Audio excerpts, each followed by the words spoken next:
tonight on KBC Channel 1. Ili kupiga jeki juhudi za kuwawezesha kina mama na watoto kutoka maeneo yanayokabiliwa na ugumu wa maisha kupata huduma bora za afya kwa urahisi, mpango wa Beyond Zero wa hazina ya msaada wa masomo uliodhaminiwa na Benki ya Dunia ulibuniwa mnamo mwaka wa 2016, huku chuo cha mafunzo ya matibabu cha Kenya yani KMTC kikichukua jukumu la kuwapa mafunzo ya uuguzi wanafunzi 1200. The children with issues of malnutrition, with issues of people who are still very cultural in their tradition.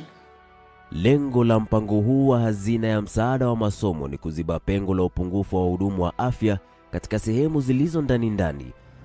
Kikosi cha Project 254 kilitembelea kaunti mbalimbali ili kukutana na baadhi ya waliofaidika na msaada huo wa hazina ya masomo ya uuguzi. Alhamisi saa 2:30 jioni kwenye runinga ya KBC Channel 1.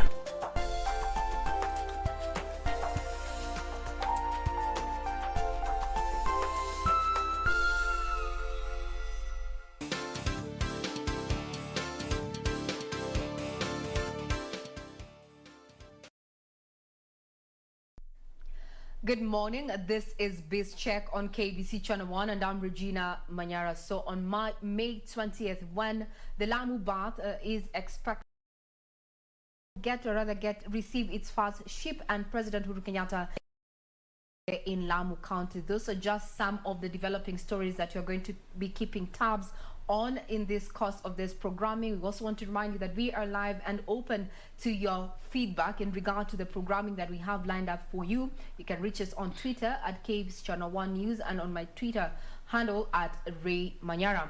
Now, talking about business, under the Big Four agenda, we have affordable housing. With months to go to the set deadline, is this still a viable investment? If you are seeking to invest in affordable housing, is it still viable? And why then is there a slow uptick in as far as investments is concerned by the private sector? To take us through this conversation is none other than the CEO of Mizizi Africa Homes Limited, Mr. George Mburu. Thank you very much for your time. Thank you. Now, when we talk about affordable housing, a majority of Kenyans do not quite understand what constitutes affordable housing. Let's take it from there. What does it constitute? Yeah, thank you very much. When we talk of affordable housing, we are talking of not necessarily the price. It is the value that you receive from that house. For example, you can find a house that is being sold in the leafy suburbs, and you find somebody saying that it's affordable, because with it comes social amenities, with it comes security, with it comes good roads, there's water, there's electricity. So you find the value that you will receive from a certain house. That is when you are able to say, sure, this is affordable or this is not. And when you are talking of affordable, also price also plays a part, but not necessarily 100%. So when you are talking of affordable houses, like for us, Mrs. Africa Homes Limited, this is a house that is within a majority, many people's reach. And at the same time, we look at the other amenities that come with that house. You get security, a big house where you can be able to have your children, they have their own bedrooms. Yeah, that is what we refer to affordable housing. Affordable. Yes. So not necessarily on the price tag, but the amenities that come with it, and also even the location of this particular facility. Yeah, very then sure. What's the difference between when we say affordable housing and social housing? Yeah, when you are talking of affordable housing and social housing basically is when you are upgrading maybe the slums. You find that in the slums there are so many people who are in a very small house, a tiny house, a mabati house, inside there. Those people, they do not have they can't keep the social distance, they can't enjoy like a toilet, they have to use the shared toilets. So when you are talking of social house, we want to upgrade these people from the kind of houses, the mabati and such, to at least a house that is habitable, which is a house that is more humane. It's more humane. You get what what I mean. I yeah. get what you're saying. Yeah. Better living conditions. Yeah, better living conditions. Thank you for that, for breaking it down for us, Yeah. because often we use it interchangeably. Sure. Now, from where you sit, being one of the key players within the value chain as far as building and construction is concerned, Yeah. now keen on homes, Sure. residential and rental. Yeah. What is the current economic slowdown? How has the current economic slowdown owing Yeah. to COVID affected the sector? Thank you. Yeah, Corona has come and it has really affected our economy because it came and there were so many uncertainties. We did not know what these diseases, what is going to do. People had now to change the way of living. But also with it came a lot of experience and a lot of things that people needed to learn. Because for one, when it came, people lost jobs. And by losing jobs, it means the income is slashed, it is reduced. And you find that people now had to look at their way of spending. And you find that a majority of people, the biggest amount of their income goes to paying rent. You find you get your income, the first thing you think of is paying rent. And previously people did not see it as a big factor or as a big cost or expense, but after Corona they saw it is a big factor, because the money that you are getting, a big chunk of it is going into paying rent, and rent is not, you can't change. It's not a variable cost. It's a cost that is fixed. If you pay 50,000, you will pay 50,000, whether you have money or you don't have money. And you find that with the Corona, the purchasing power was reduced because the money you used to have maybe is reduced, but some things you pay is fixed, like let's say rent, unless you have to relocate. If you are paying 50, you'll pay 50. Now that's the issue. There was a conversation around, just some of the expected trends, especially in the real estate, residential, rental niche, so to speak. There was a shift to the peri-urban areas, and then with this shift, people relocating to more affordable areas. Then what does this mean for someone like you who is already in the value chain? Is this now these areas, the outskirts of Nairobi, have they now become a target for investment? Yeah, that's very true. You'll find that the leafy suburbs that we were used to, the reason why people were attracted to those areas is because of the amenities that were there. But now people realize that you can still get these same amenities, not necessarily in those old areas that we were used to. And that is why you find now other areas are opening up. We are having people now moving to the peri-urban areas. And also the government, we are seeing it's opening those roads, and also ensuring that there is water and also security. Because if we have many areas that can be developed, and they can be constructed to become areas that can be habitable, we'll find that the concentration and the cost will also reduce, because people will not only concentrate on a certain specific area which they were so used to. They'll start now moving to other areas, and security will be good, there will be good roads, there will be other amenities, there will be malls, supermarkets will come along those areas, and we'll find that we'll be able to actually decentralize the places that were commonly referred to as the nice areas, and we'll be able to decentralize and have other areas coming up, and people will live there and comfortably. Security and infrastructure, pushing people to the peri-urban areas. Sure. Now, since you've brought up the issue of security, there's a certain report that was made public indicating that some estates, like for example, the value of investments within Kilimani has suddenly gone down. From where you're sitting, what do you think is really influencing this? Yeah, places like Kilimani, you realize that previously people did not do the apartments. People are only focusing on houses, mansionettes, standalones. But now, because people are normally attracted to the towns, and those areas have the amenities, there are malls, we have security. Now, other developers have been attracted by the area, and now they are finding easy to sell. So they are coming up with apartments, because apartments also, you will realize that you will be able to sell to a number of people from utilizing a very small parcel of land. You will be able to come up with an apartment, and you will be able to house several families. But now you will find that now this one will become now a threat to the people who are previously there, who are used to standalones, who are used to, they are not having so many people.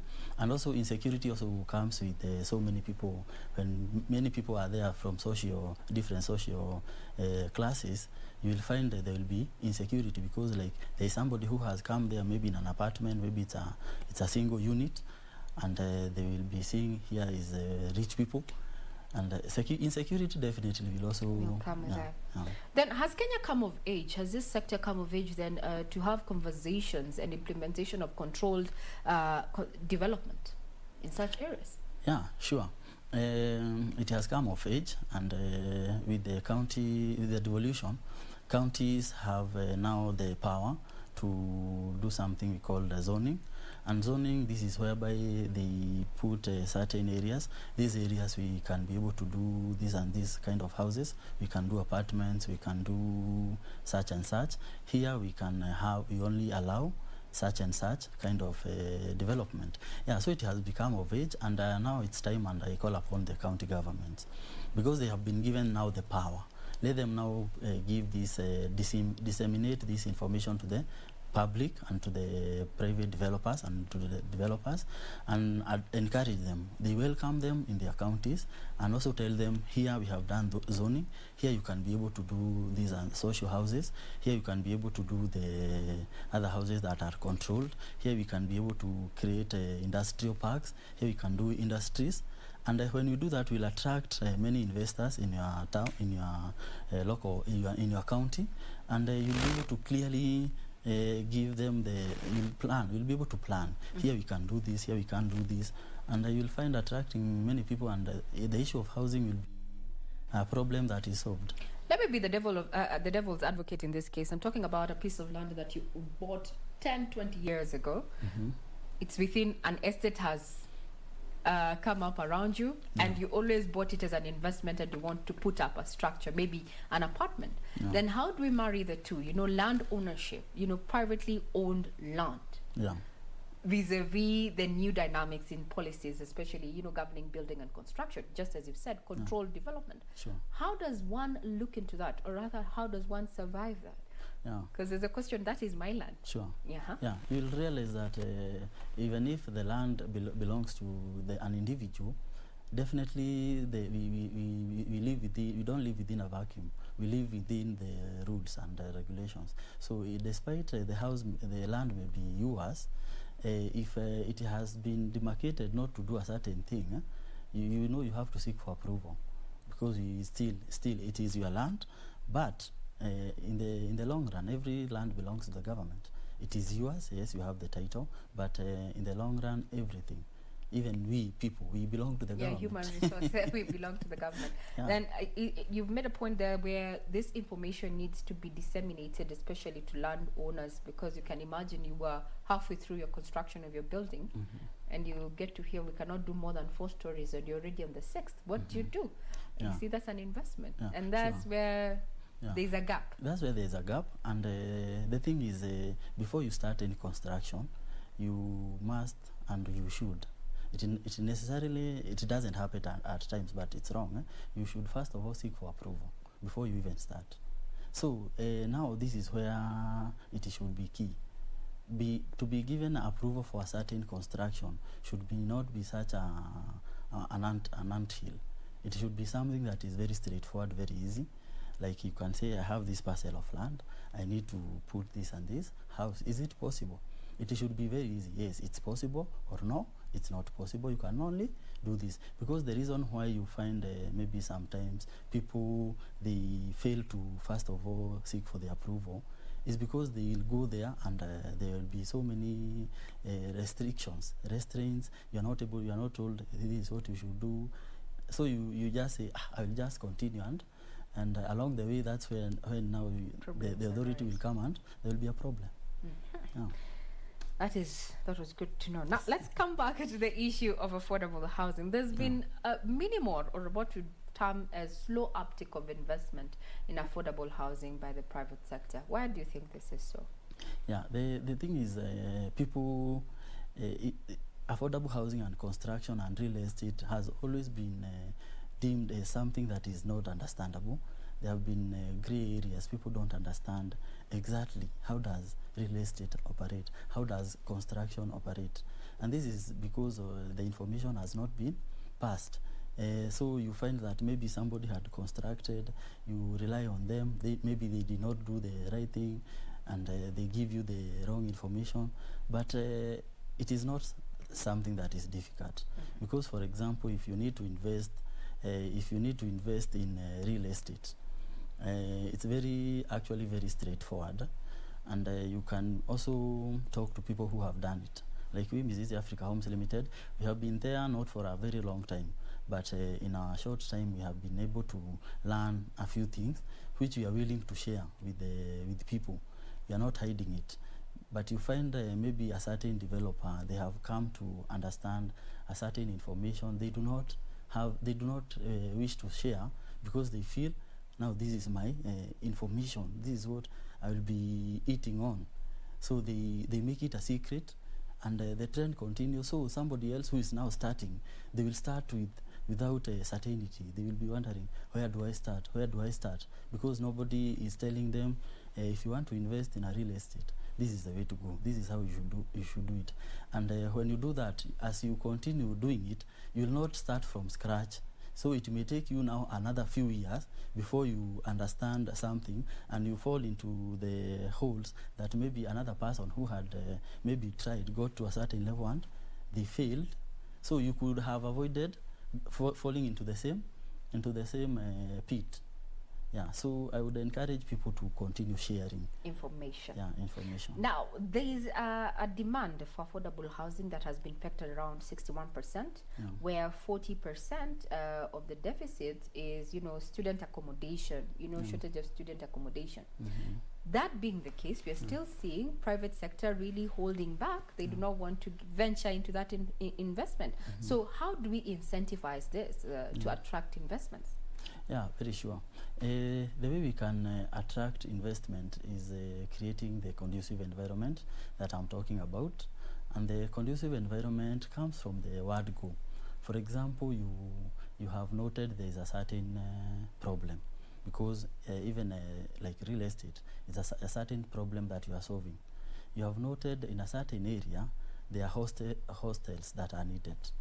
And for you to fill that vacuum, you need to construct, what do you call them? These houses for students.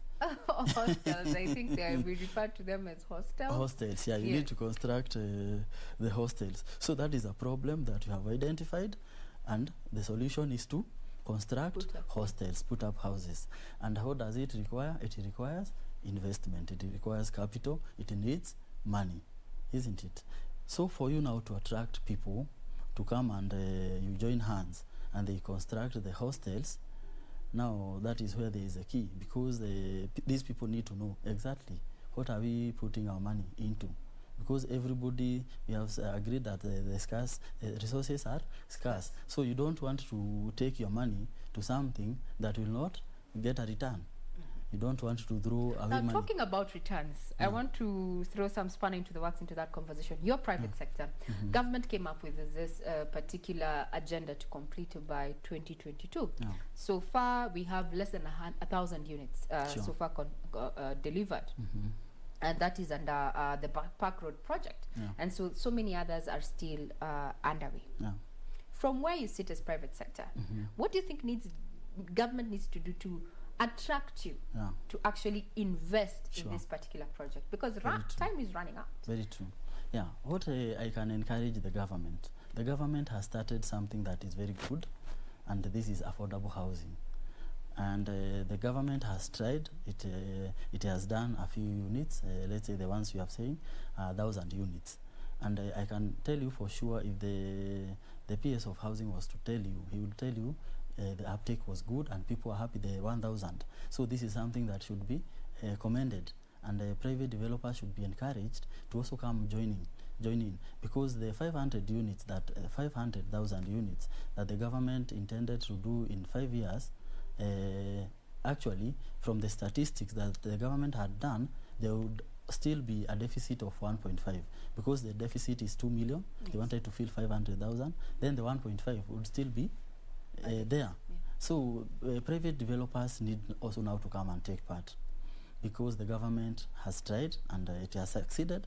It may not be 100%, it has succeeded somehow. So the experiences they have learned, let them now share it with the private developers. Let them encourage the people. Do this. Yes, it is possible. We have seen and we have filled this need, and you'll be, I can tell you for sure, the people who get these houses, like for us, because we have 100 some houses, it is not only the rent that you are used to paying. You also get peace of mind, because every month nobody is coming to knock your door. You become even a very productive. Some pay. Before we get to the issue of home ownership or renting, then would you advise someone who's actually watching and they're thinking about, you know, getting into investments, would you actually encourage one to get into the affordable housing space? Yeah. From an investor point of view, when you're talking about return on investment. Sure. I would encourage anybody, and I normally tell my customers, once you own your house, that should not be the end. You should go the extra mile and invest another house. Yes, you are a first time homeowner. Now you have your home. That should not be the end. Go the extra mile. The money that you have used to build your house, or for us to build for you your house, now be an investor. Get another house that you will resell to another person and make something. Don't make so much. Make something small. You'll help another person and you'll make something small. And if you continue doing that over and over, you find that will attract many people in the real estate sector, and you'll find that you are going to solve so many people's problems, because people don't have the time. People don't sometimes understand how the construction is, and sometimes people have done construction for small houses and they find they spend so much, and you find that it is because maybe the fundi or the person who was overseeing, they also saw an opportunity to earn something very fast. Issue of corruption in the value chain. Sure. Now let's talk about home ownership. There's been a trend of people buying into off-plan. Sure. Off-plan. Yeah. From where you sit. Yes. Help us demystify and understand the issue of home ownership and the off-plan, Yes. and the pros and cons of it. Yes. Yes. For us, we do off-plan, and actually we are happy, because when we came, the name of plan, nobody wanted to hear the name of plan. Because it has always been tagged to pyramid schemes where people get conned Sure. of their hard-earned money. Very true. This Is it changing? Yeah, it's changing, because when you are buying into off plan, you need to get with people who are very honest, because this is something that and what the government is doing is actually off plan, for your information. Yes. Because people are contributing into a certain thing, then by a certain time they will get those houses, because there's no money, and you'll not find money. There's nowhere there's money just waiting to be spent and for somebody else to come and enjoy. So every person has to get involved. With off plan, you find that people they are going to pay. You are not told what you are buying. You are not told anything. You are told give this and this money. Then after 1 or 2 years, you will get a house just like that. And you trust and you give money. Then after that 2 years, you start wondering what happened. So what should I look out for if I wanted to actually buy into an off plan? What should I look at? Sure.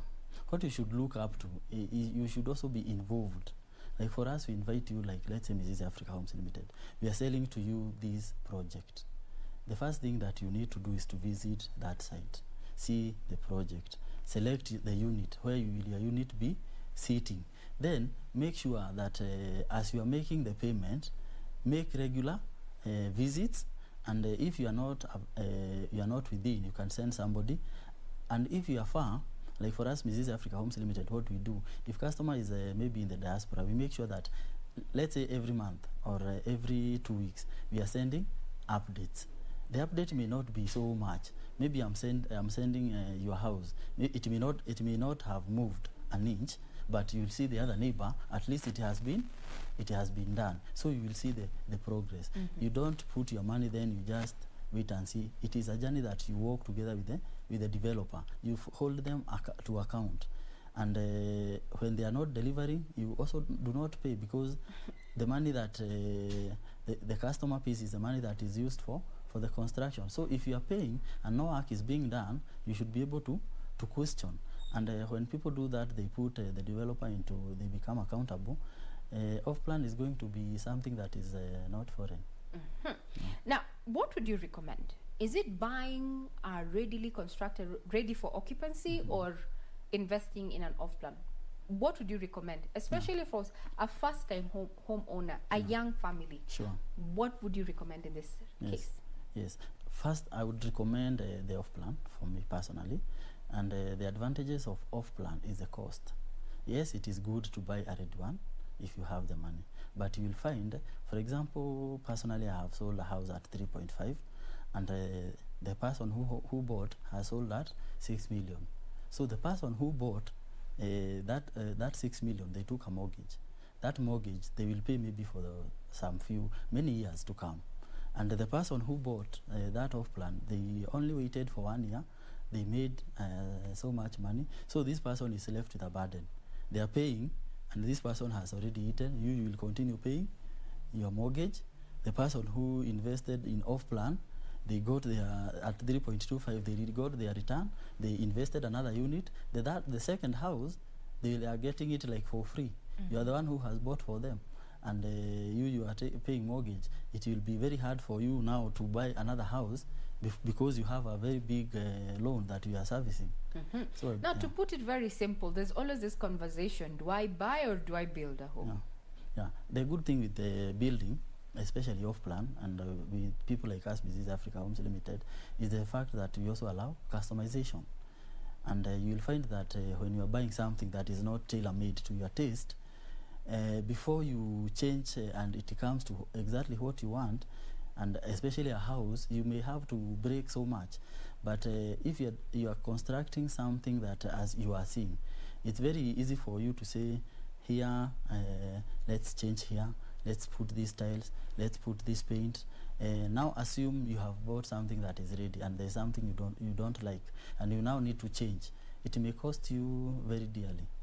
Or you live in a house, and you know a house is not like a rental. Your own house is not like rental. Rental, you can move. You can say, I'm now bored with these tiles. Let me move to another house.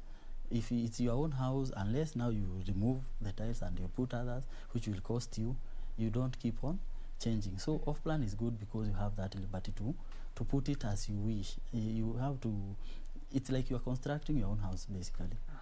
Now, Jobush, statistics indicate that over 85% of the workstations are within Nairobi and its environs. So where are Kenyans constructing these homes? What areas? What areas, if I wanted to invest in where are people building?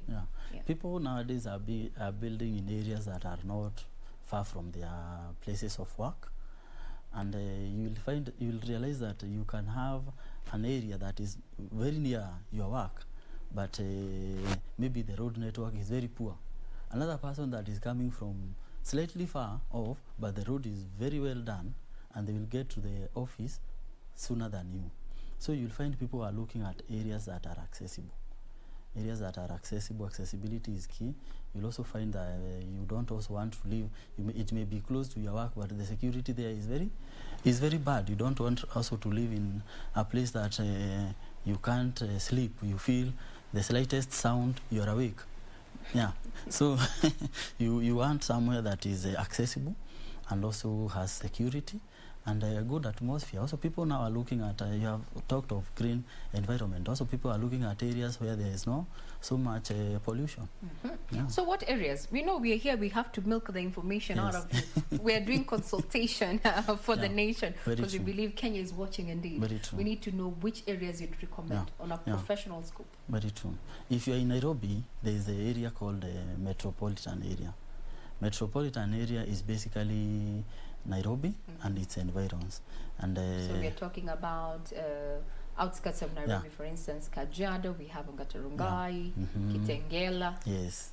You look at, like you are in Nairobi, we have Wayakiwe, along that area. So we are You talking have about the Thika Keno, Road. Usiru. Yeah, those areas. Name those names. Give us those names. Give us those names. Sure. Yeah, it's those names.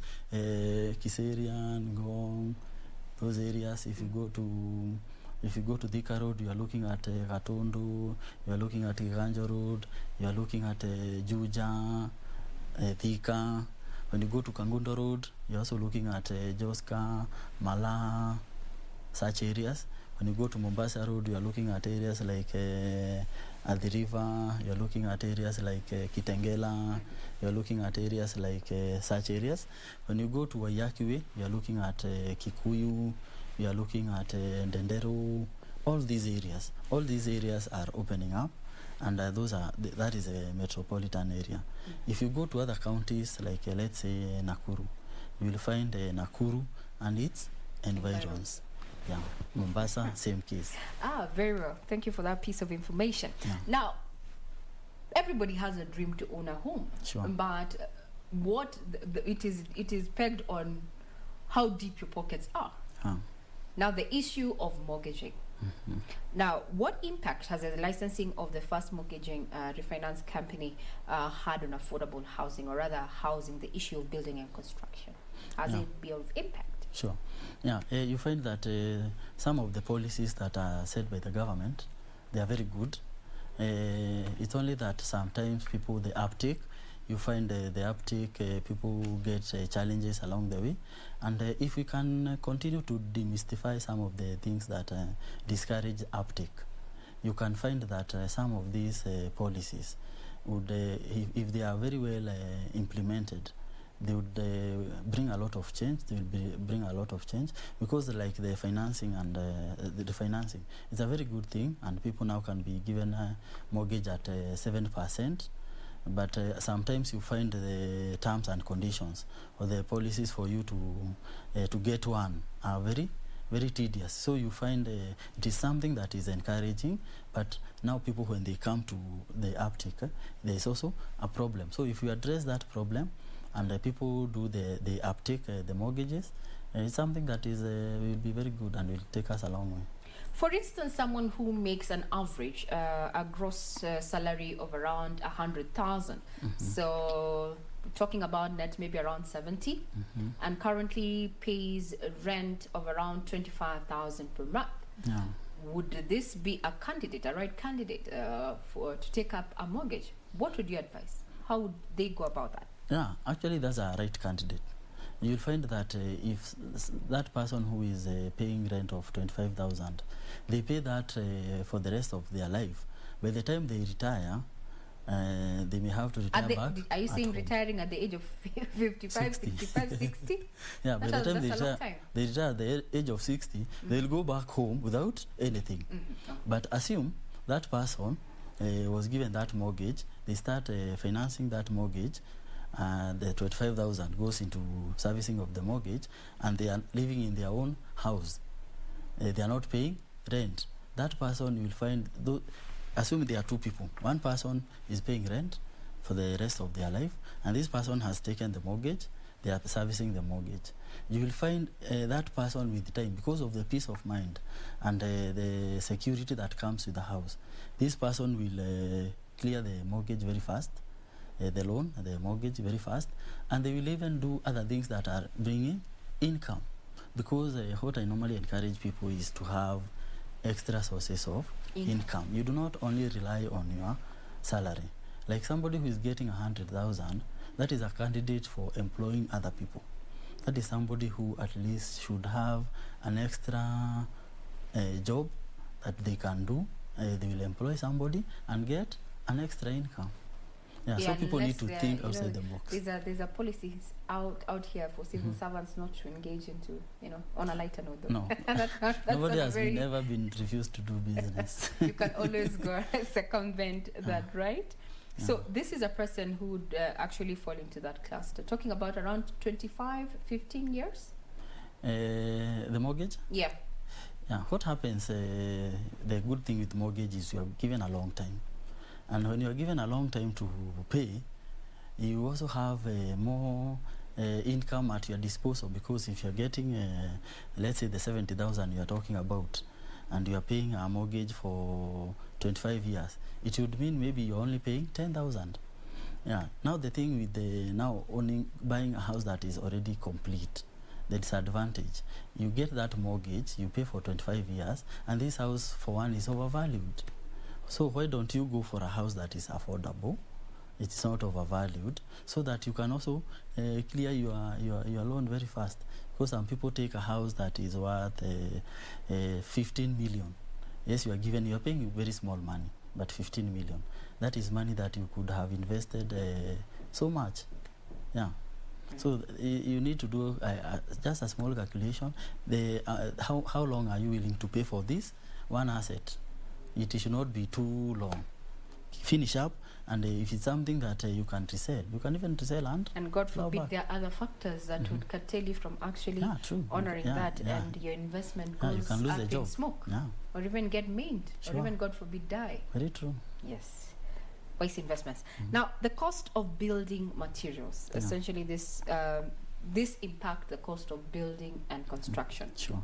What are the trends currently? Have we adopted green construction yet, or are we walking towards that direction as a home, in that value chain? Very true.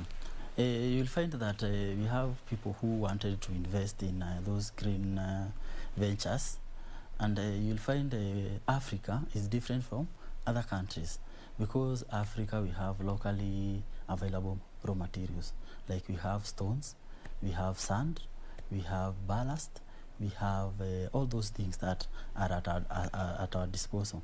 You'll find for other countries, maybe the developed countries, even getting that stone is something that is impossible. That's why they go the extra mile. They invent other materials. But for us, at the moment, we have not we have not finished our resources. We still have a lot of stones that are there, not touched. We still have a lot of sand. We still have a lot of... So brick and mortar, the olden brick and mortar, it's still viable. It's very viable. But now, when it comes to cost effectiveness, this new age materials has been deemed affordable more than the brick and mortar. From where you sit, is it? Or is it a matter of perspective? You will find that it all depends, again, with what you are constructing. If you are constructing something that you want to last for a certain, it all depends with the duration. Maybe you want to construct something that is not very permanent, and you find maybe if you utilize the iron sheets, it will also serve, because it's something that not very permanent. But if you want to do something that is very permanent, we still have those locally available materials, brick and mortar, that are still a very viable option. But you find I would not encourage, maybe you have leased a piece of land to do maybe, and I've seen people utilizing that very well. You want to do maybe a small supermarket. I would not encourage you then to do you have leased for 20 years. You do something very permanent, then after some time you'll have to bring it down. Yeah, so it all depends with what you are doing. But if you are doing something that is permanent, for example, a house, you are constructing a house, you do not plan again to demolish it very soon. It's a house that you want to live there, and maybe leave your children to continue living. I would encourage, we have this brick and mortar, make use of it. Talking about brick and mortar, Mashinani, let me mention where I come from. I come from Kajiado County, and I still come from Meru County. Yeah. There's a trend where they're using locally available, the makiga, those new traditional forms of constructing a house, and we're seeing. Is this trend catching on? Because we have seen even people converting containers into homes and such. Is this a trend? Is it just a knee-jerk reaction, something of, because it's trending, let's do this? Or is this just a way now, another way that Kenyans are, working towards home ownership? Sure. Yeah, it's a good way of doing it. And as I've said, it depends with the length of the period you want that thing to last. And you'll find that something like Makiga, it's very good because it's cost effective, and you'll do a house that maybe may take 10 years or 15 years.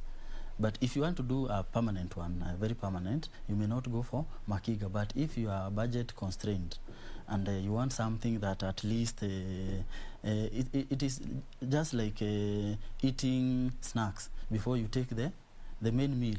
if at the moment you have just been employed and you have your place you can construct your house, I would not again advise you to spend everything and you are building yourself on maybe this very long-lasting construction.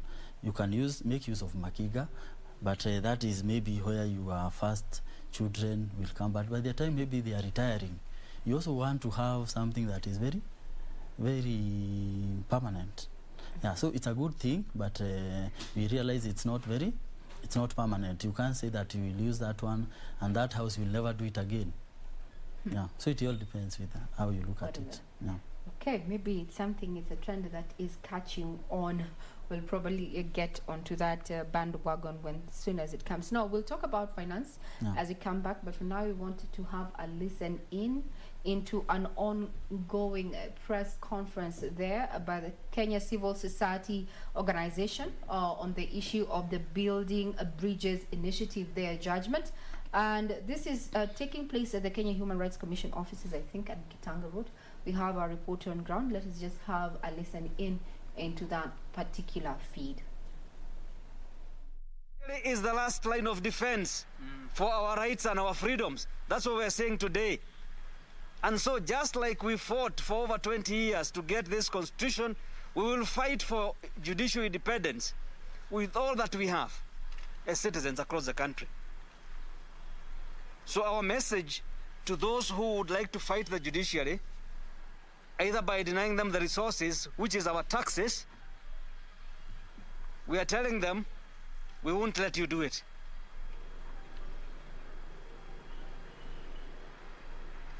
The other point we want to make is that public resources must be spent as per the law and the guidelines of public financial management and expenditure of our taxes. The Constitutional Court last week pronounced itself and said there are questions as to how public resources were spent with regard to the BBI process.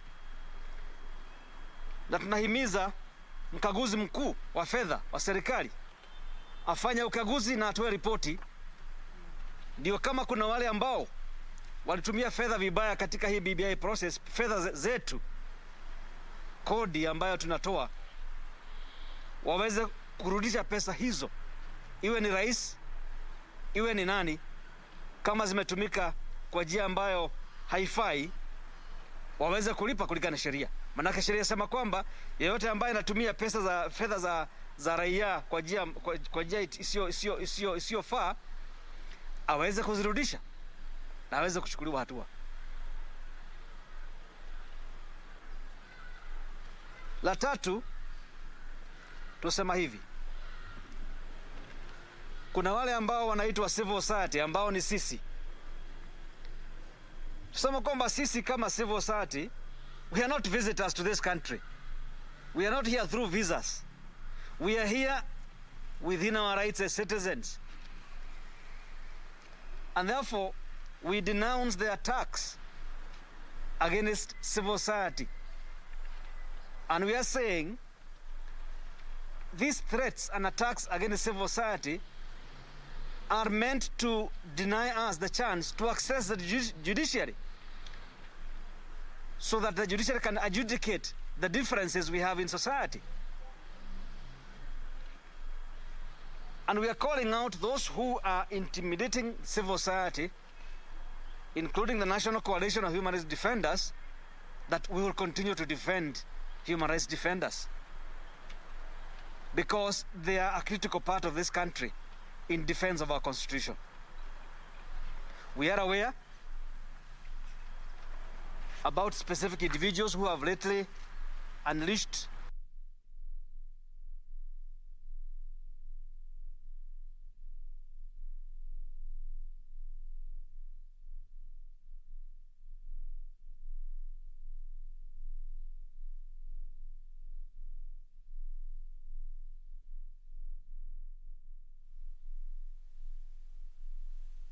ongoing forum there where our reporter John Jacob Kere is on ground, and he'll be giving a detailed report in our subsequent bulletin this afternoon, just detailing a conversation where the Kenya Civil Society Organization is giving their views in regard to the unwarranted attacks on the judgment and the judiciary. Remember, after that verdict by the 5 judges there sometime last week, there's been a lot of push and pull with various stakeholders giving their views in regard to this particular judgment there, that somewhat has been said in other circles might have just stopped reggae. But the question is it? We'll be keeping tabs and waiting for that detailed report from John Jacob Kere, who's on grounds there at Gitanga Road, where the Kenya Civil Society Organization is just giving their comments in regard to this particular matter.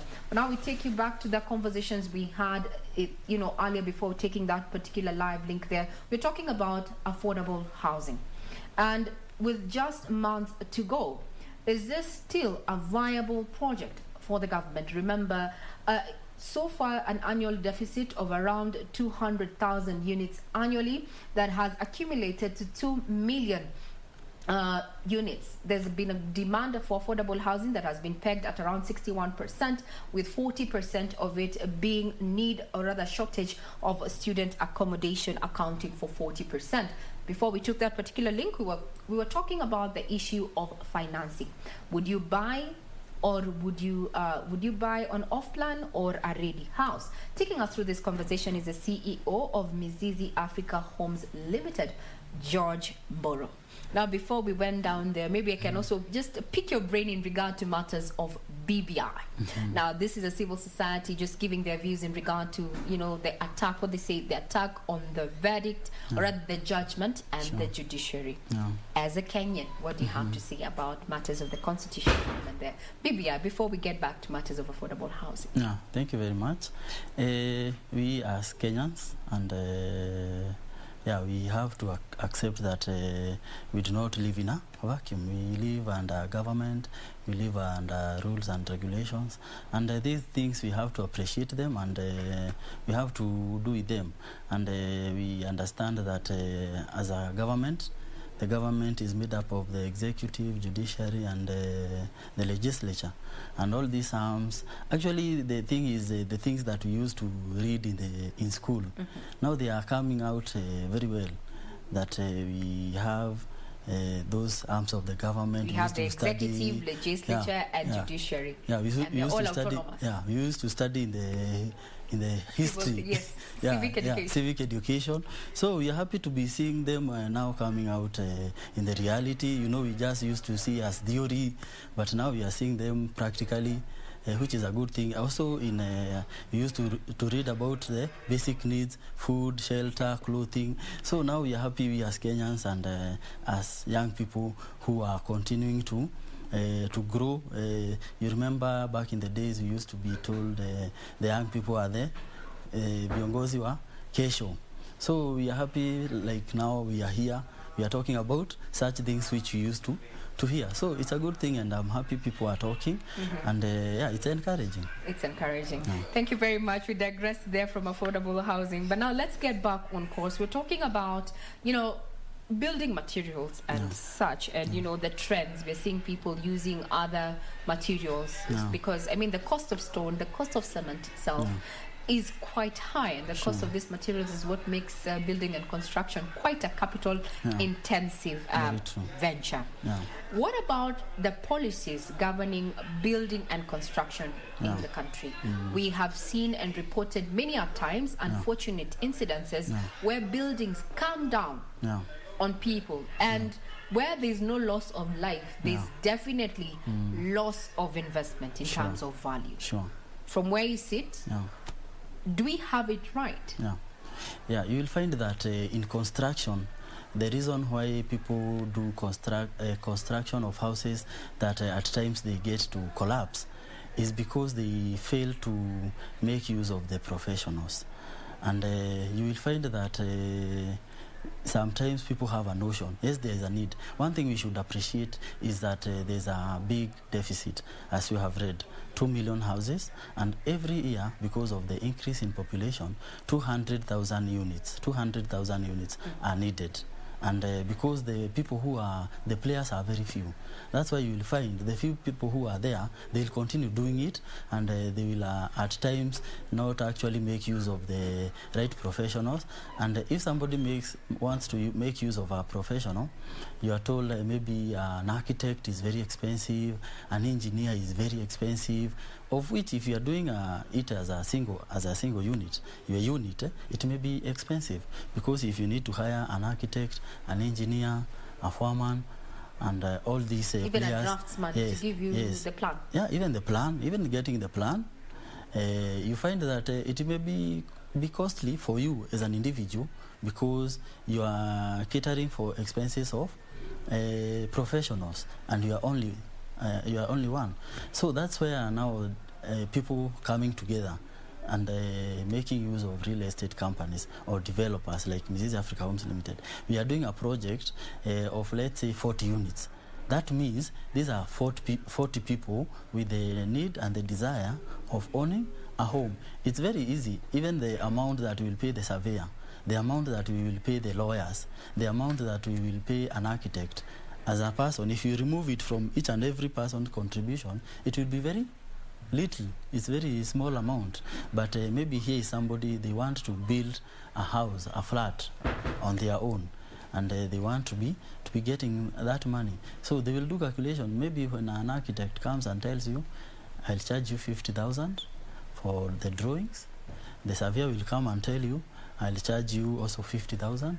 If you do that calculation, the lawyer will come and also their fee. It is not much if you are doing it as a group. But if you are doing it alone, you find it will be expensive. And that's why you will say, instead, now you do the calculation, that is like 200,000. It has gone. Then I go to the approvals. I also pay for the approvals. Another maybe 100 or something. You will say, let me get rid of all these people and just do it. Maybe you have your some savings you had done. You will say, I will bypass all these people, and what will happen? You will end up using quacks. You will use up quack fundis. You will use quack atwa mkono, and they will tell you according to what they had seen somebody doing. But if people can work together, and they make use of professionals, and the professionals also do not overcharge, you will find that the houses that will be done, they will be quality, there will be no shortcuts, and we'll have quality buildings with no collapses. So one of our viewers is actually getting in touch, and they have a question for you, sir. Yeah, sure. Then what constitutes the right agent? Yeah.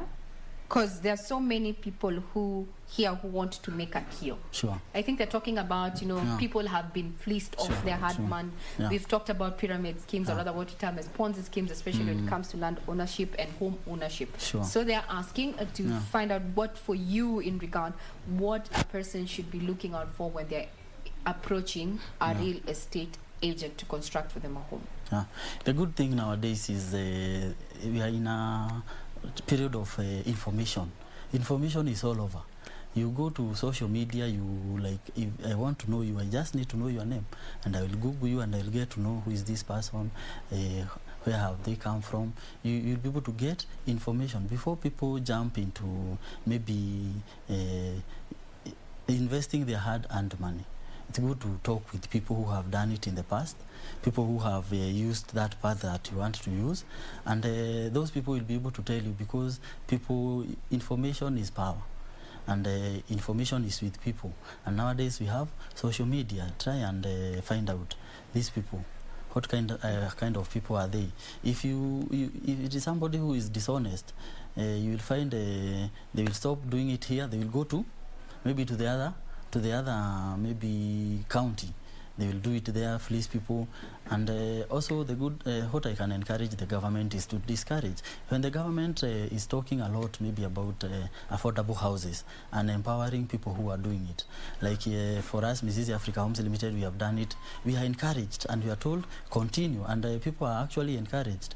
If you can be able to afford this such and such an amount that is being paid here. We encourage you, go there, pay, and also assist somebody else. You become not only, once you get your house, you are not contented.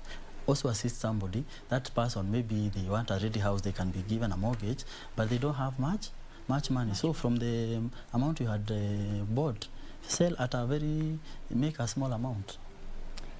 Share the information, share the experience, do your due diligence, and Yeah. if you have an experience, share it to the next person. Sure. It will help someone else. Yeah. I hope Jackson there, Kehara, has had his question answered there. We invite you to just send your feedback. You can reach us on Twitter at KBC Channel 1 News, as well as my Twitter handle at Ray Manyara. We're talking about affordable housing and also talking about other issues when it comes towards owning a home, or even looking at as a real estate as an investment tool for you, especially if you're looking at a long-term investment. What you need to know and the do's and don'ts when it comes to owning a home, issues of off-plan building material. This is a conversation to have this morning. Now, George, the issue other than that, that question that we had from one of our viewers. Now, the issue of policies. We've already talked about policies that govern this building and construction. But now the issue of skill set. There's been a conversation that all these professionals within the value chain have various organizations they fall under. But this does not rule out the fact that we have juxtaposers, quack engineers, quacks. How do we fully eliminate that? Yeah, what we can do is empower those bodies. You find that those bodies that regulate professionals, at times they are not given teeth. And it would be very easy if you are found to be practicing and you have not registered. You are even assumed like you never went to school. You are practicing is your certificate is cancelled, and even if you have that certificate and you are misusing it, you should also be accountable to the body. You will be surprised, like we have the body of accountants, and I'm an accountant. We have ISPAC. That is a body that I'm sure if it can be very well utilized with its advices, and the people who have done accounting, they are encouraged to join, and there are benefits and also benefits and pros and what do we call them? There are terms and conditions. If you are doing this, like for example, you are registered with this pack, you can be given a certificate, and you at the end of the day you are well remunerated because you are in that body. But you find most of these bodies, you do not even feel encouraged to join. You may have done a certain course, but you are not even encouraged to join the body because there are no advantages. And those people are actually not empowered. Like your body, you don't feel like it is recognized. But if you are to empower these bodies that regulate the professionals, and they are also like the advantages, like you are registered here, you can be paid very well. You get, at the end of the day, it's about pay. You are paid well because, and you are doing a good job, you are appreciated. But nobody really seems to care. Well, you have said it. We'll not try and water that down. Now, we're also keeping tabs on what is happening down in Lamu County, where we understand President Uhuru Kenyatta is going to be overseeing the operationalization of the Lamu berth. Remember, May 20th is the day that has been marked to have that particular Chinese-built seaport, the coastal county of Lamu, receive its first ship. Now, the two berths, one of the berths is already complete. The two berths 2 and 3 will be completed by October, and this is according to National Treasury. As now, the first phase of the port comprises of 3 berths, and it started way back in 2015. Now, the subsequent phases will be undertaken by the private sector under the public-private partnership framework, and will eventually result in 23 berths along with its 10-kilometer shore length. Now, the port's capacity is said to handle a cargo traffic, and it's set to reach 23.9 million tons by 2030.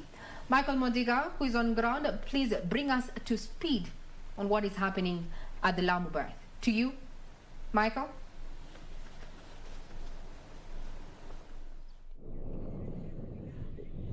Good morning, Ray Manyara. We are coming to you live from Lamu Port here in Lamu County. And today we are waiting, already the president is expected to launch the operationalization of this port. As it stands now, this Lamu Port, the first phase of the construction is almost complete.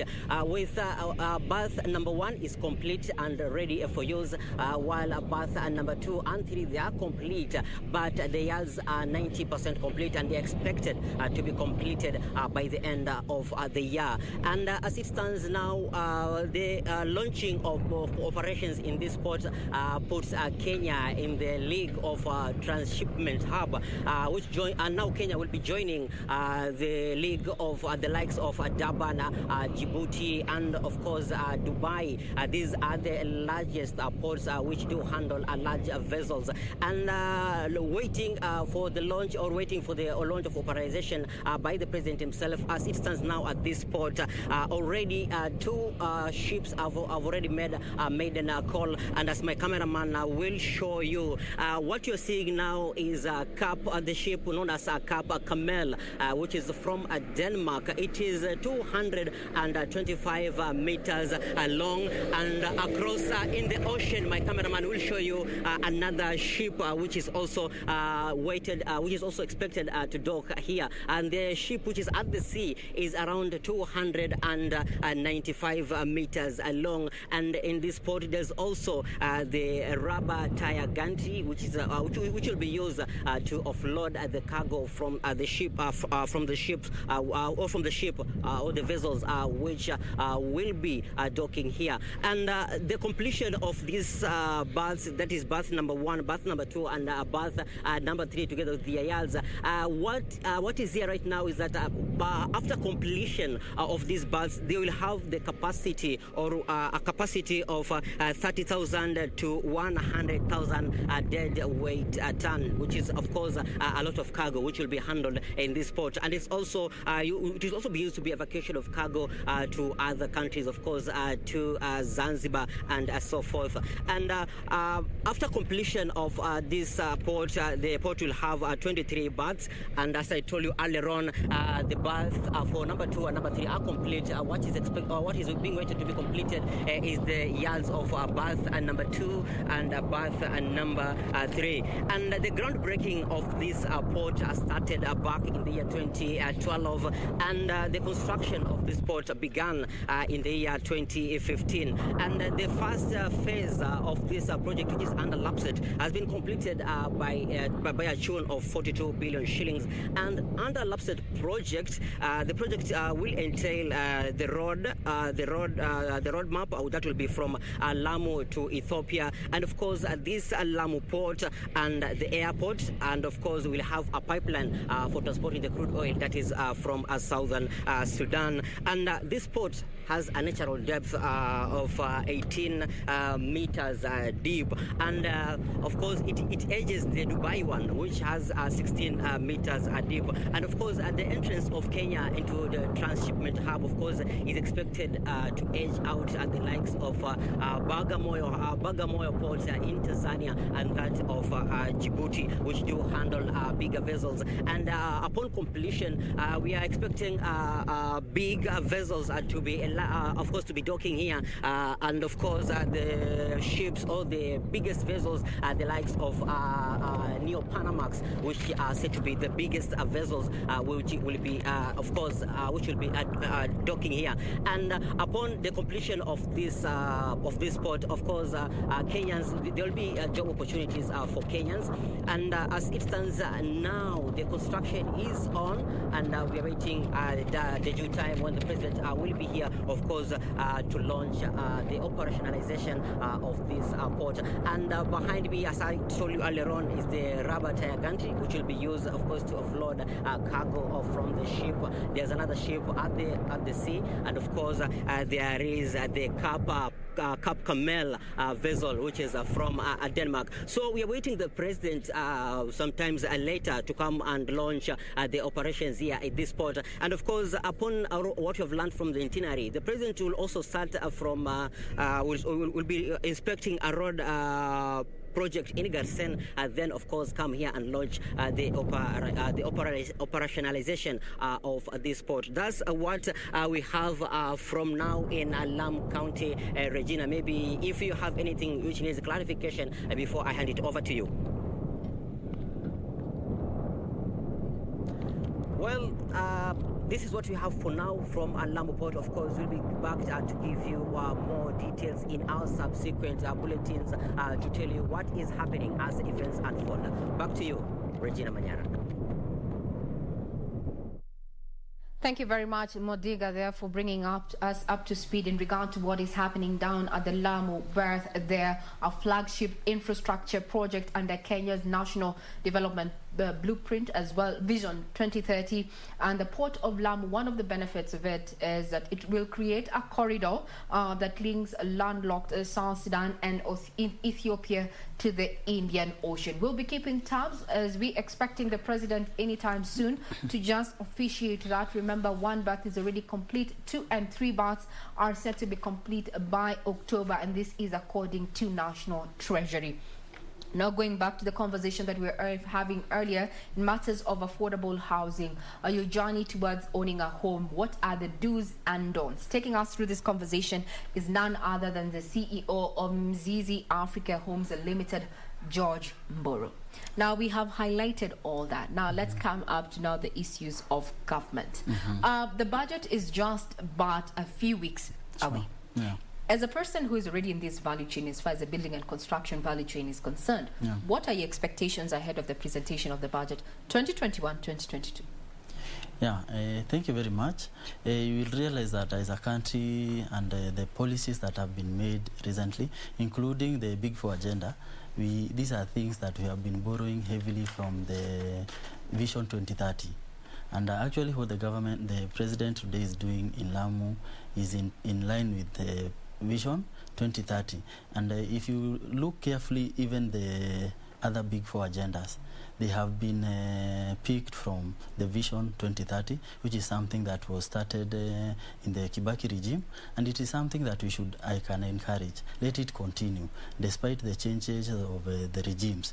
Let it continue, because the blueprint of creating our economy, as you have heard, you have said, connecting Kenya with Ethiopia, connecting Kenya with South Sudan, connecting Kenya with Tanzania. These are the things that we should be bringing more on the light, and I'm happy because you are doing that. And now coming to affordable houses and coming to housing, it is a sector that has a ripple effect on other parts of the Big Four agenda. For example, the food security. Food security, you need to give people because they are working. You need to create employment, and the employment you create it in construction. In construction, we are making use of labor. The fundis, the foremen, those are people who are working. They are working. And you'll also realize the other sectors, like the infrastructure. They are interlinked, because when there is a road, that area will grow. All these sectors, they are interlinked. And the good thing with the affordable housing, and what I can encourage, is that once you own a house, you are able to do so many other things. My encouragement to people is, and to the government, is to give a conducive environment for people to own homes. There was a legislature which was to be debated, and it was saying that people who are owning their first-time homes should not be taxed, should not pay the statutory deduction, because you find that somebody who is owning, let's say, a house with Mzizi, at the end of the day you will pay either 4% of that value of that house as a tax. And if such things are removed, and also the cost of material. Let's say the cost of cement is the tax is reduced such that when we are buying, for example, if it's a developer, we are buying the cement, we buy it at, let's say, tax free. The same way we have beer that is, let's say, AFCO is free. We have people who are doing development for affordable houses. They are using cement that is tax free. Actually, the government can be the one who is selling to us direct, and they make maybe something small, remove the tax. This one will encourage many people to do the uptake. If you are owning for the first time, you are not paying. If you are buying for the second one, subsequent one, because people will be encouraged, you pay something small. So you will find that we have many people who are homeowners, they are not paying rent, and they are also investors. And if you are an investor, you are paying something small. And when we do that, and many people get into this sector, which is affordable housing or real estate, you will find we are creating so much value. And you will find people in the diaspora, they want to invest back at home, and that is bringing back the dollar and other foreign currencies, which is also stabilizing our shilling. So when we are importing from the diaspora, we have the foreign currency, it will be cheaper and it will be better, yeah, and our shilling will stabilize. So these all sectors are interlinked, and mostly they are relying on the Vision 2030. So what people need to know is education. You educate. We are doing this because of this and this, and at the end of the day, we want to become a middle income earner country. We want to move from the low income earners to middle or a first world country. Mm-hmm. Yeah. Those are your expectations. From Sure. where you sit, given we already know where the statistics stand. Yeah. We have a perennial, rather annual 200K deficit, Yeah. housing deficit. Yeah. Now the accumulated deficit stands at around 2 million. Yeah. We are just months away from the set deadline. Yeah. Do you think the affordable housing project that government set out to under the Big Four agenda will be achieved Sure. by the set date? Yeah. For sure, it will not have been achieved. That's very true. But this is not a conversation that is ending anytime soon, because each and every day new children are being born. Each and every day we are continuing to grow. So And people are relocating. yeah, and people are relocating. Yeah, so these are conversations that you can't tag on an election. The issue of affordable housing, the issue of the healthcare, these are not things that you can be tagging to election periods. You say, now we have not managed to do it, because like now a child who has just been born, their life has just begun. So they still have a long way, a long journey ahead of them. So we need to continue. You do your part, let's do our part. Let's encourage what the government has started. Yes, they have done 1,000. They had an expectation of 500,000. They did the 1,000. Let's continue. Let's push it now. After another 5 years, we'll not do 1,000. We'll do maybe 10,000, or maybe we'll even hit over 1 million. Yeah. Now, in your own opinion, do you think affordable housing is a priority either for the current government or the government to come? Yeah. The reason why we have this problem of housing is because it was not addressed in the prior years. If you do your research, you will find that people and who are doing very well, people who are doing very well currently, the people who are aged, they are those people who got into circles, they got into together, and they build their own houses. They build their own estates. You hear Harambee Circle, you hear this and this circle. They did housing, and those people now, they are comfortable. Their children are comfortable. But because it was not done to the maximum, that is why there is a deficit. So we can't say because there's a deficit we will stop trying. We must continue doing it, and people must learn. We need to hold hands, so that it's not something that can be done by the government alone. The government has tried, it has not succeeded, but we will not say that we will stop trying. It is now people, it is high time for people. Now, you as Rehema, come, we hold hands, bring your little resources, the other person, and when you do that, eventually the government may even have to support us, and they concentrate on giving us security and roads. Yeah. Very well said. Now, just taking some two questions here that have come in through our social media platforms. So, Mr. George, with the digital shift, supporting virtual working models, impact on building and construction models going into the future? Come again? They're asking the digital shift, supporting virtual working from home. Will will it impact on our building styles? Sure. The spaces, homes.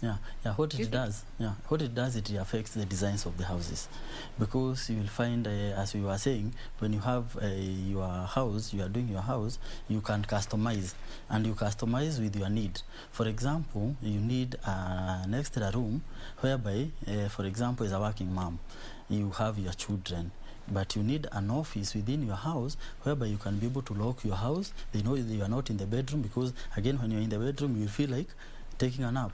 You need a house, a room where you can do your work. You know your house. You need so it will affect the design of houses.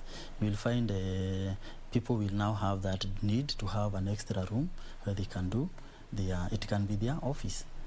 So the working, the social distancing will definitely affect the designs of the houses going forward. Is it something that has already begun catching on? Are we speaking futuristic? It is something that has already started. Like for us, Mrs. Africa Homes Limited, we realized people need extra space whereby they can go and relax, and we have come up with a design called flat roof. Flat roof is whereby this is a bungalow, but you can have an extra space up there whereby you can just relax. You can put a jacuzzi, enjoy the sun. These things are coming. They have already catch up. Where does this leave the issue of smart homes? The issue of smart homes is also another way of customizing, because we are saying you customize with the need. And if you have the security is good, and you are in a nice environment, why not do a very big window? You can even do away with the brick and mortar, and you have a very big window. That is a smart living, and you can enjoy the atmosphere while inside. But that one will come, the security, that glass window will not be broken into, and thereby you'll have your smart home. Are we getting there? Are we there yet? Because there's so much that is out there in the market. When you're talking about, I'd want us to just tell us what is available in the market in as far as new trends in house designs are concerned, where smart homes are concerned. What is out there? The good thing is people nowadays, they are very traveled, and now the world has become a global village, and somebody has traveled, they have seen something they like, they bring it back. So this is something that is already there, and it comes with the desire, the need, and the need to feel that surely this is your home, this is your house. You are not buying each and every year, each and every day. This is something that you are doing, then you can relax. So smart homes are here with us, and now people are making use of the internet. You want to make your house as good as possible, and as comfortable, convenient. Convenience. Driving house designs. Sure. Another question here: why the need of service charge? This is something that people have dealt with. You bought a home, there's the issue of service charge. When you have bought a house, you also have some needs that need to be taken care of. For example, you need people to collect the garbage, you need people to trim your gardens, you need people to clean the common areas. So service charge comes in handy, because if you are working, you do not want now again to go and start trimming you need to have a management company within that area, whereby all those needs that you need, somebody can do it without, you need security, you need to hire a watchman. So that is where the service charge comes in. You chuck small money, you chuck like let's say 2,000 every house, and you live comfortably. I don't know why this viewer decided to ask about service charge. Maybe we need to engage them and know if they have a problem. Maybe they are paying the service charge and not getting... It may be too exorbitant. You know, sometimes some people may take advantage because they see these are people with money. So you hear maybe a service charge is going for 10,000, and if you do the calculation, everybody 10,000, it's a family of a lot of 40 people. Units. At the end of the day, you need value for money. If you are paying 2,000, what is the money going for? It's about accountability. As a management company, if you are managing an estate, you need to tell people, if they are giving this money, it is going into this need. We are paying security, we are paying ABCD. So if the people feel it is too exorbitant, then sure they are being shortchanged somewhere. Well, unfortunately, that is where you have built.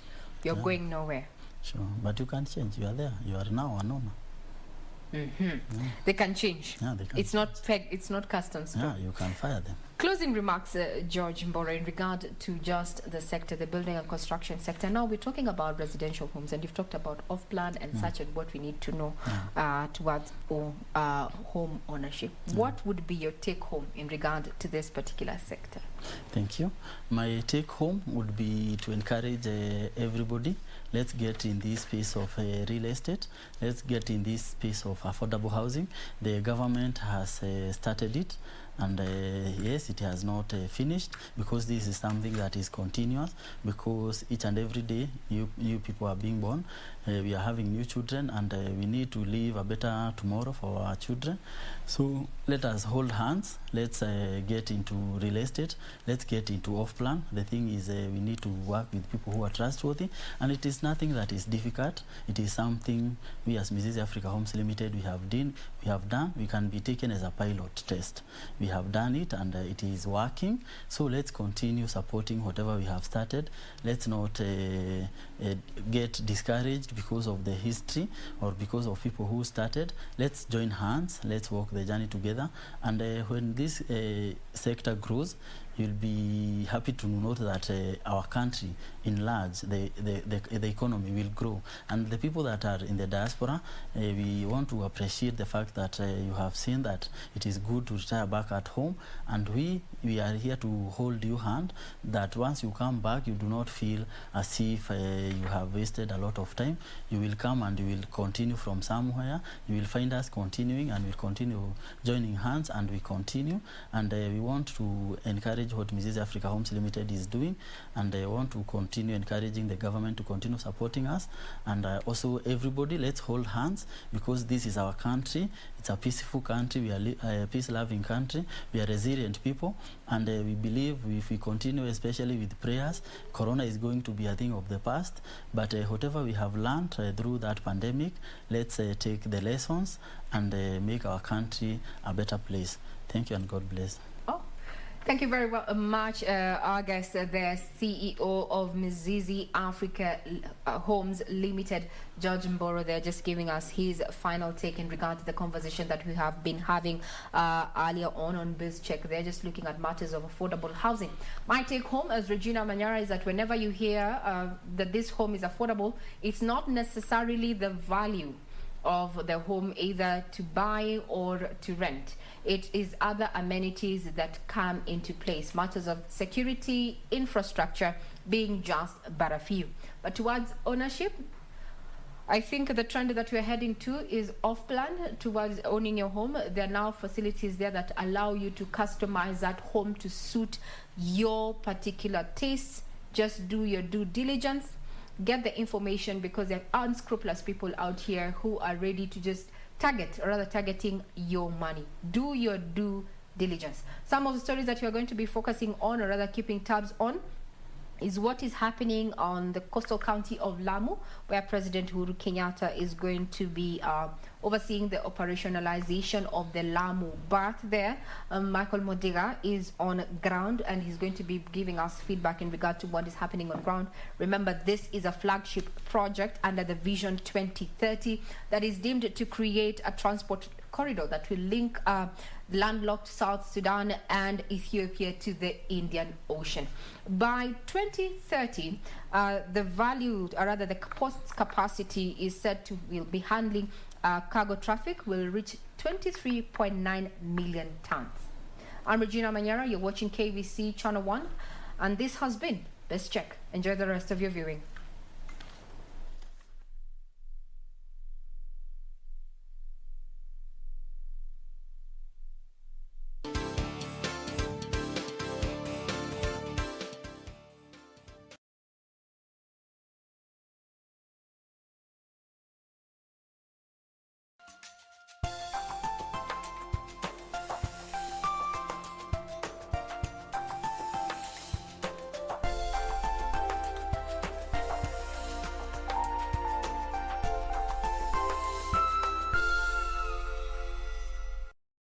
tonight on KBC Channel 1. Ili kupiga jeki juhudi za kuwawezesha kina mama na watoto kutoka maeneo yanayokabiliwa na ugumu wa maisha kupata huduma bora za afya kwa urahisi, mpango wa Beyond Zero wa hazina ya msaada wa masomo uliodhaminiwa na Benki ya Dunia ulibuniwa mnamo mwaka wa 2016, huku chuo cha mafunzo ya matibabu cha Kenya yani KMTC kikichukua jukumu la kuwapa mafunzo ya uuguzi wanafunzi 1200. The children with issues of malnutrition, with issues of people who are still very cultural in their tradition. Lengo la mpango huu wa hazina ya msaada wa masomo ni kuziba pengo la upungufu wa wahudumu wa afya katika sehemu zilizo ndani. Kikosi cha Project 254 kilitembelea kaunti mbalimbali ili kukutana na baadhi ya waliofaidika na msaada huo wa hazina ya masomo ya uuguzi. Alhamisi saa 2:30 jioni kwenye runinga ya KBC Channel 1. Next on. Kuna mashakili mengi katika dunia hii atuondole. Kuna COVID-19 ya corona ndo hiyo. Kuna shida, kuna maradhi, pesa imekosekana, maisha yamekuwa ni magumu, kila mmoja analia, wafanya biashara wanalia, wafanya kazi wanalia, watoto ndo hawa. Alhasil ni na Mwenyezi Mungu Subhanahu wa Ta'ala ndo mwenye kutoa riziki.